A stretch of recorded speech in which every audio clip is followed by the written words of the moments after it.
In this video, I want to demonstrate something we've added for the 2021 Release 2 in Drainage and Utilities. Um, we've placed common properties on the nodes, conduits, and drainage areas that you might normally find in the utility properties. So um, things that we want to see and have available to us. For example, on a catch basin, we've we've added a lot of properties, utility properties, and written it to the actual graphic. So now you can get all the information here for grate width, length, even drainage results. So the spread, the flow, bypass flow, stuff like that. So we've written common properties, things that you would find normally only over on the utility properties.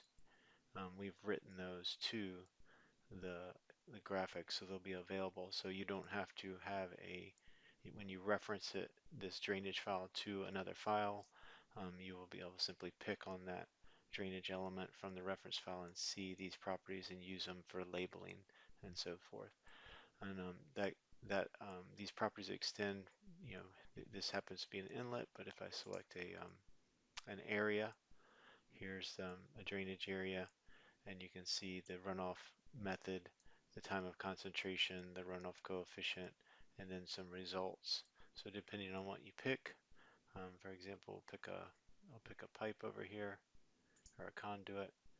On the conduit, you can see, the slope, the length, the shape, um, material. So they're all read-only properties, but they're available. So you also have drainage results, so capacity, flow, depth, velocity. Um, on the backstage, um, if I go to, we had to add some stuff to the backstage for this. So if I go to settings and file and design file settings, you will see that we've added some formatters. So down here, we've had to add a bunch of drainage results formatters. So you can see um, here the velocity format is in inches per hour. So if you want to change that to feet per second, you can do that. Um, flow, cubic feet per second. You can add a prefix or a suffix. So if I wanted a suffix, I could add that. Um, intensity, let's say inches per hour. And the area, I'll call that acreage. Click OK. Go back to,